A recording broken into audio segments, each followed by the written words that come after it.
Welcome. My name is Daniel Ong. Today, we honored to have Vanilla Chen from HERA. That is short for Housing and Economic Rights Advocates. It's an organization to help with for the community to be assisted in any sort of housing issues. And we had honored to have Vanilla here today to with a presentation on any issues that's related to HOA. And so take it away, Vanilla. Okay, great. Thank you for having me. So as Daniel said, I'm a staff attorney here at HERA. We're based in Oakland, California, but we work with people throughout the state of California on all kinds of issues, on homeowner-related issues, so HOA issues, or mortgage relief issues, tenants issues, credit repair issues, estate planning, all kinds of issues. So we're a resource, we're a nonprofit, and we don't charge fees except sometimes for estate planning, but that's the only work we would charge for. So we're a great resource here in California, so please keep us in mind if you ever have any questions about financial issues or consumer advice. We're happy to help. So today's presentation is on HOAs. So, and the typical issues people see when they live in an HOA and encounter problems. So I'm going to share my screen.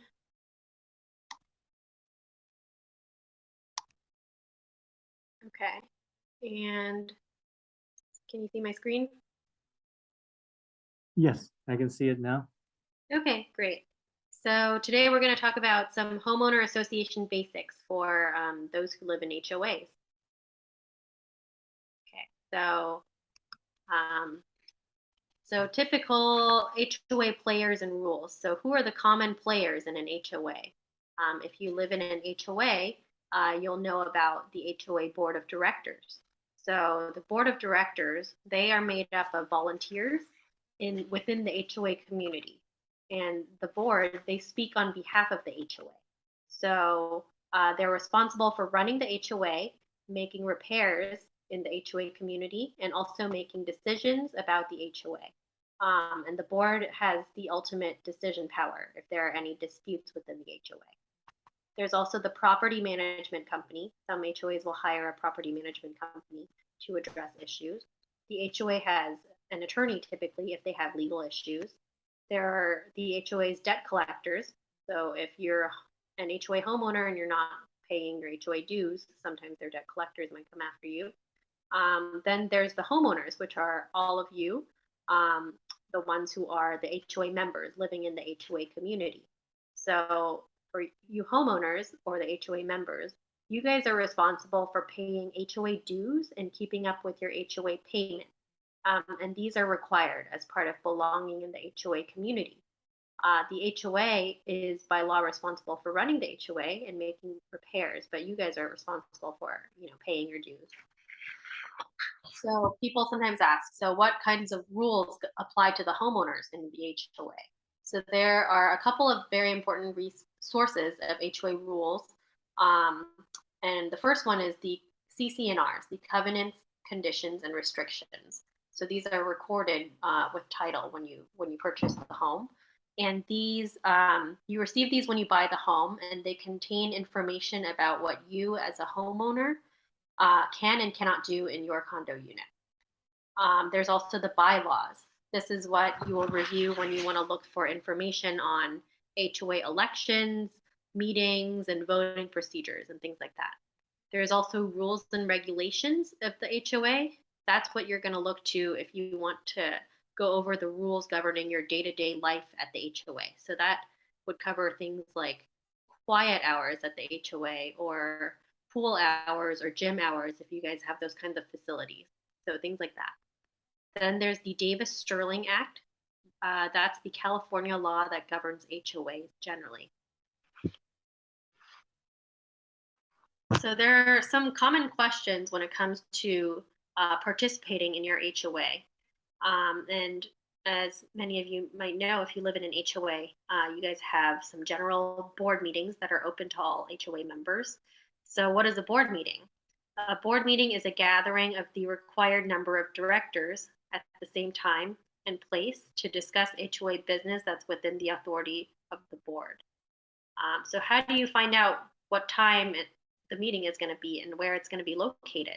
The HOA is supposed to give you advance notice of these meetings, and they're also supposed to send you an agenda of topics that they're going to discuss at the board meeting. And there are rules in the Davis-Sterling Act about this. Sometimes the board doesn't necessarily follow those rules, but you should usually get advance notice of when the meetings are going to happen. How much notice should be given? It's typically 4 days. You should get 4 days notice before a meeting. And so, and who can attend? That would be any HOA member that's listed on title. So if you bought a condo unit and your name is on title, then you're entitled to attend these open board meetings. Sometimes if you're a tenant in a condo, you are sometimes allowed to attend, but not always. But if you're an owner, then you're entitled to go. So some people ask, what topics can generally be discussed at a general board meeting? So the topics that can be discussed are, whatever is put on the agenda and whatever is within the board authority. So if a topic is not listed on the agenda for a board meeting, then the board probably will not be covering your topic that day. And if you have a particular issue that you want to go over with the board, it's usually best to write a request to the board to meet and confer, especially if it's a question that's very specific to your individual unit. So some typical topics include building upgrades, or like if the building needs a new roof and a special assessment is going to be charged, that could be discussed at a board meeting. Or you might discuss things like hiring security guards or installing new cameras or that kind of thing. So, yeah. Then there's something called executive sessions. These are not open to the general membership of the HOA. And they're made up of just the board of directors. And there are only certain kinds of topics that the board of directors can talk about at these executive sessions. And these topics are listed out in the California Civil Code, in Civil Code 4935. And some examples of things that the board can discuss at these meetings are things like lawsuits against the HOA, or payment plans for homeowners who have fallen behind on their HOA dues. They can discuss delinquent accounts or penalties if an HOA member has violated HOA rules, and disciplinary issues and things like that. So if you're a general HOA member, if you're just a homeowner living in the community but not on the board, you are not entitled to know about all of those items I just mentioned. So that's just something to keep in mind. Also, if the board of directors wants to meet with an attorney, they can also do that in an executive session.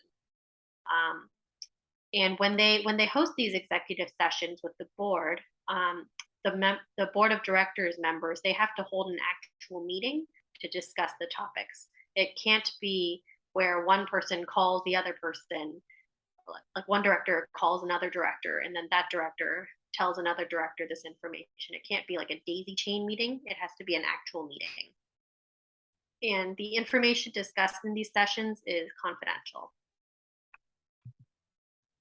So if you want to run for the board of directors in your HOA, there are some qualifications to be a board member, and you can check your governing documents for the HOA to see what those qualifications are. You could typically look at the HOA's bylaws for that. There are also rules in California's Davis-Sterling Act about how often elections should take place. So some HOAs prevent you from running for the board if you're delinquent on your HOA assessments, and some don't. So it's just it depends on the HOA. So what happens if you don't agree with the results of an HOA Board of Directors election? So if you don't agree with the results, you can actually post a challenge to address the election results. There is a formal procedure to do this in the Davis-Sterling Act. If this is something you want to do and you need assistance, you can contact HERA for advice, and also, refer to your bylaws or the Davis-Sterling Act for this information.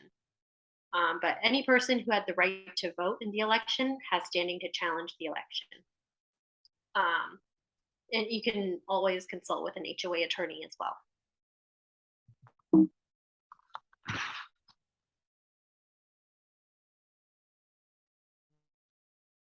Okay, so what happens if you have a complaint against your HOA governance? So you can actually report some issues to the California Attorney General's office. But they don't actually take all complaints. They will only take complaints on certain issues. So if you are upset because your HOA just increased your assessment costs, that's not something that the California Attorney General's office can help you with. But if you have noticed that your HOA does not hold regular meetings, or they're obstructing voting, or they do not hold special meetings upon request, or they don't allow inspection of documents, those are issues that you can actually report to the California Attorney General's office. So yeah, we encourage people to be, take an active position in their HOA, but there are some stories of retaliation of those who make a lot of complaints. So we would just say, pick your battles, and if you want to see changes in your community, you could take on a leadership role and join the board of directors and that kind of thing. But this is just something to be aware of. Oh, Vanilla, I have a question for you. Sure. Is there a governing rule about increasing HOA due, or is that just is a certain allowance for like they can only increase the due 10% per year, for example, or anything like that, just like rent control? Yeah, so we're actually going to go into some slides on assessment increases in a little bit, and there are rules governing how much your assessments can go up by, at least for regular assessments. But I'll get into that in a couple of slides. Okay. Thank you. So if you break a rule, if you break an HOA rule, there is a process that happens. So first, a violation notice will be sent to the homeowner that is accused of violating some HOA rule. Oftentimes, the HOA should wait a few weeks before sending you this violation notice to give you time to correct the issue if you're able to correct it. If you get a citation, it's usually worth sending a written response with your defense to the board so that the board can review it ahead of the hearing, which is the next step. So once you receive the violation notice, then at some point there will be a hearing that's held about your rule violation, and that will be held in an executive session. And then at the hearing, you can bring witnesses and evidence, and you can look at what the board has submitted against you, and you can kind of just have a hearing about the rule violation. So after that hearing, then a notice of board decision will be sent to you. And that's the board's decision on what happened. And if you disagree with this decision, you do have an opportunity to appeal the decision. So now let's get into HOA assessments. These are the dues that you pay. So first, a couple of things to highlight. If you are on title to the property, then you are on the hook for paying HOA assessments. And the HOA's right to collect these assessments is outlined in your CC&Rs, the covenants and restrictions, and they're outlined by law as well. And something to keep in mind is that paying your HOA dues is just as important as paying your mortgage, because if you fall behind on your HOA dues, at some point the HOA can actually foreclose against you, for sometimes very small amounts too. So it's important to keep up with these payments. So there's different kinds of HOA assessments. There's the regular assessments. Those are the ones you're most familiar with. These are the ones that they're determined annually, and they can be no more than 20% greater than last year's assessments. They're just something that every HOA member pays regularly. Then there's something called special assessments. These can be assessed to all members for unexpected expenses or capital improvements. And if these are over 5% of the annual budget, they have to be voted on and approved by the HOA members. Then there's also something called emergency assessments. So these are for emergencies, strict emergencies. And there's no cap to how much the HOA can charge HOA members if there's an emergency that people have to pay for. There's no cap, and they don't require a vote by the HOA membership. So for example, if a water heater breaks in the building, and then it's going to cost money to repair, and that can be charged as an emergency assessment. There's no vote on it by the HOA members. It's just going to be paid, and everyone has to pay it. So sometimes it's unclear what constitutes an emergency, right? It could be an extraordinary expense required by a court. It could be maintenance where there's a threat to personal safety, or some sort of extraordinary expense that the board just couldn't have reasonably foreseen. So, like the water heater example. And there are probably other ways. There's plenty of other things that a board could qualify as an emergency assessment. But sometimes one issue that comes up is that sometimes a special assessment might be labeled as an emergency assessment so that they don't have to hold a vote on it with the HOA members. So if you think that you're being charged an emergency assessment, but you really think it should be a special assessment that gets voted on, then I would say double check the civil code, check the criteria. And if it's over 5% of the annual budget, then that needs to be put to a vote by all the owners. And if you have particular questions about this or want to talk about it, you can definitely consult an HOA attorney or reach out to HERA for advice about your particular situation. So one way to keep informed about potential special assessments that are coming down the pipeline, because you want to know how much you're going to have to allocate to paying not just your regular HOA dues, but also any special assessments that might be charged. So there are different ways to keep informed about how much things are going to cost you as an HOA member. So one is that you can review the HOA's financial statements, and you can ask about the budget and reserve fund. So if you're not yet an HOA member, if you don't live in an HOA community yet, you can also ask these questions before you buy a condo into a community. And once you are a member, you can sit in on HOA meetings.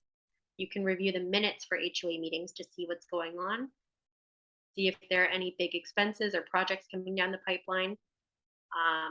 You can ask whether the HOA is planning on updating their amenities.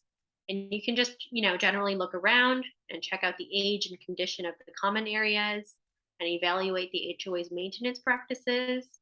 And, also just ask questions about the HOA's history and talk to your neighbors and, ask questions about what's going on, because you want to know how much you're going to expect to pay in the upcoming years for HOA dues. If you, for example, wanted to look at the reserve fund to see if the HOA has money to pay for potential costs, you can actually send a written request to the property management company and make that request. So yeah, these are just some questions to think of before purchasing a property in an HOA, and also when you're a new HOA member. So, how does the HOA collect delinquent balances? If you fall behind on your HOA dues, what can the HOA do? Um, so they have a couple of collection options, and it depends on how much you owe and how long you've owed it. So if you owe less than $1,800 in HOA dues and you are less than 12 months delinquent on your HOA dues, then the HOA can sue you in small claims court. They can put a lien on your property, but they cannot foreclose you on you. They cannot start foreclosure proceedings to try to take back the condo unit from you.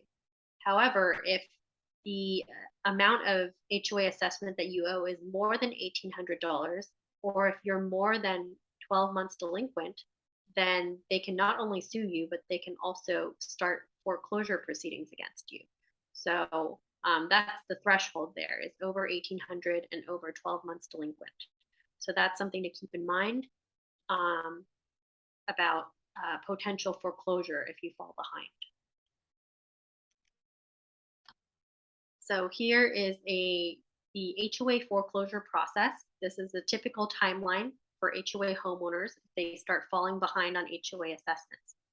So first you need to fall behind on the assessments by at least 30 days. And then after that, after 30 days have passed, then the board can pass a resolution to record a lien against your property for the amount that you have fallen behind on. So after that, the HOA will send you a pre-lien notice. This notice must contain very specific language, and this is laid out in California Civil Code. And if the notice does not contain the required language, then you can actually challenge the notice and make the HOA start the process all over again. So once you receive this pre-lien notice, the HOA then has to wait another 30 days before the lien can actually be recorded against your property. So if 30 days have passed, then the lien can be recorded. And after that, if you owe over $1,800 or you are more than 12 months delinquent, then the HOA can record a notice of default against your property immediately. And then after that, they have to wait 90 days before they can record something called a notice of trustee sale. And the notice of trustee sale is a document that says that a foreclosure sale is imminent. It'll typically list a foreclosure sale date and time of when the property is going to be sold and where that sale is going to take place. And then after that, they have to wait at least 21 days before they can actually hold the foreclosure sale. So that's just, a typical timeline to keep in mind.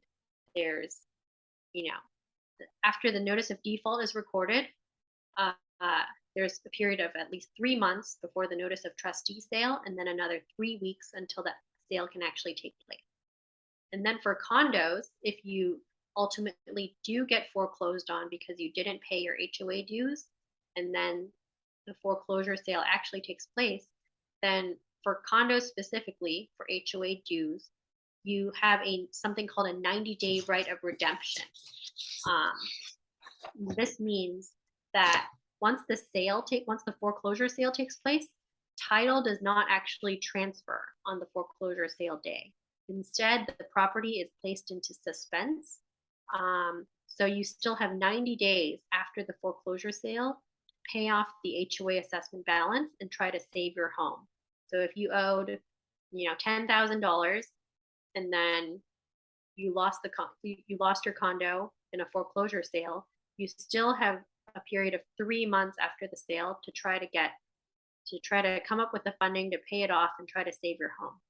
So that's just something to keep in mind for condos in California. And then after that, if all of that happens and you're unable to save your home, then the deed gets recorded and then it's too late to save the home. And something to note is that you cannot lose your home due to HOA fines and penalties. So sometimes in some HOAs, there are a lot of rules, right? They might say you cannot paint your door a certain color, but if you decide to paint your door that color anyway, then the HOA might fine you.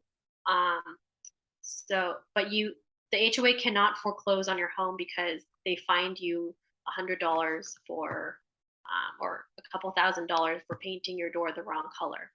It has to be for HOA assessments. So HOA assessments specifically. So let's go over some other common issues with delinquent balances. Can the HOA limit your participation in HOA activities if you are delinquent on your HOA assessments? Yes, they can. However, there are some exceptions. The HOA cannot prevent you from coming in and out of the building and going in and out of your home. They cannot prevent you from using the elevators. They cannot prevent you from attending board meetings that HOA members are entitled to attend. They also have to keep picking up your trash because that would be a health and safety issue if they didn't do that. And they cannot, just stop your utilities because, again, for health and safety reasons. And can the HOA foreclose for monetary penalties? That's for, fines and penalties and things like that. No, they cannot foreclose. And I mentioned this earlier, but they can still sue you in court to get this money back.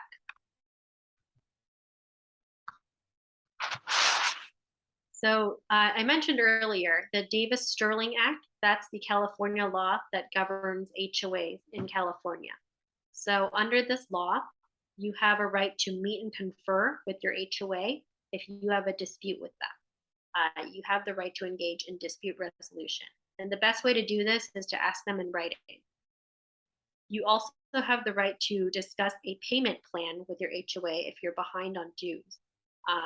The HOA doesn't have to offer you a payment plan, but you have the right to discuss a payment plan with them. And if they do offer you a payment plan, that should help to stop ongoing fees such as late fees and foreclosure plan fee if you do go on a payment plan. But the HOA has to inform you about these kinds of details.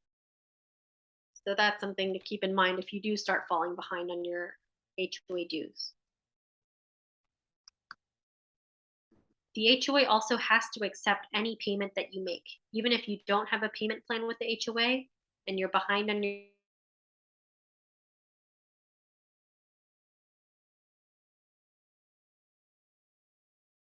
the payment towards a debt must first be applied to any assessments owed. And in addition to assessments, the HOA, they may only collect reasonable costs that are actually incurred. They can collect a late charge of 10% or $10 per month. They can also collect 12% annual interest on the amount that's past due. The HOA cannot charge you for costs that it did not incur. It has to be charges that were actually incurred.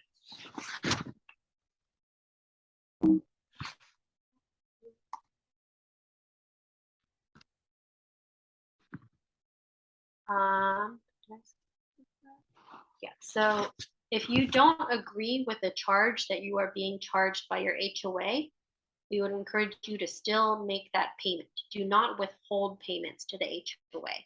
But if you want to dispute that payment, you can pay under protest.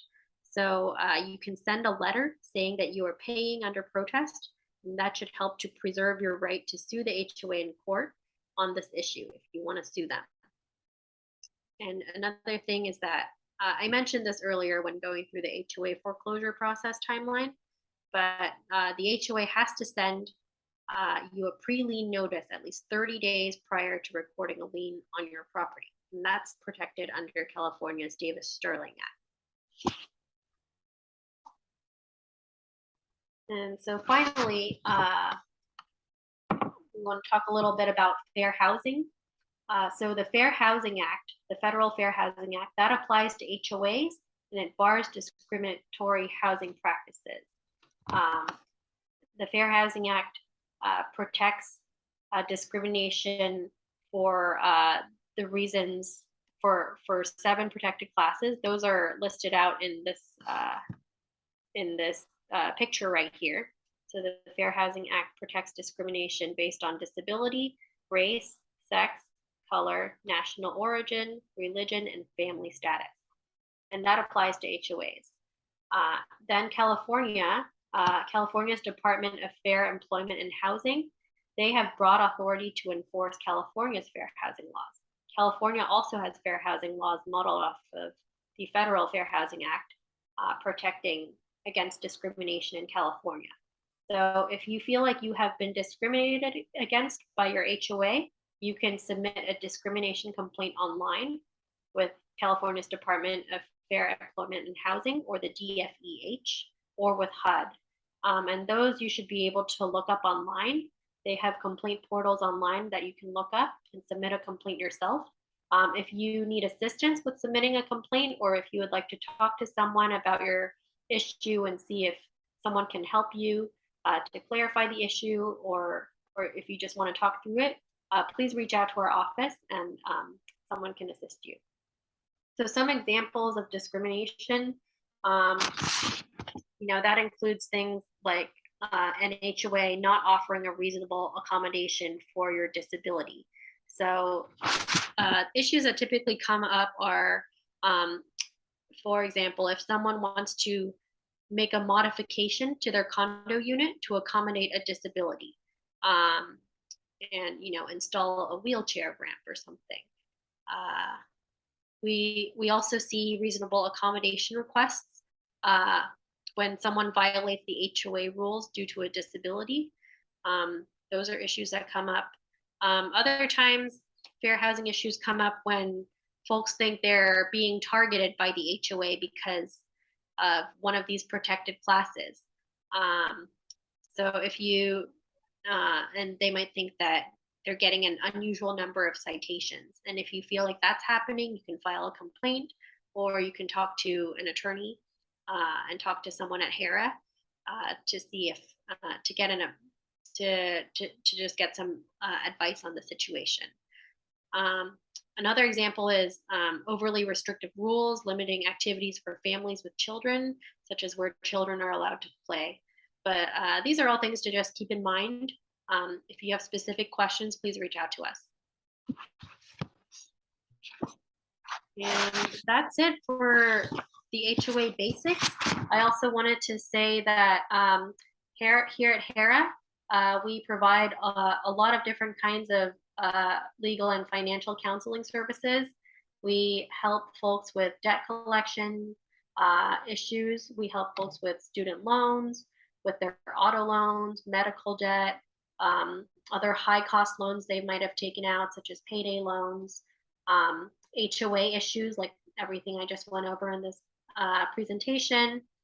There's also credit reporting issues that we can help people with, advice on building credit, foreclosure prevention and mortgage servicing issues, help for veterans and service members. And we also have an estate planning practice. So if you need a simple will and trust done or power of attorney, we do offer these on a sliding scale basis.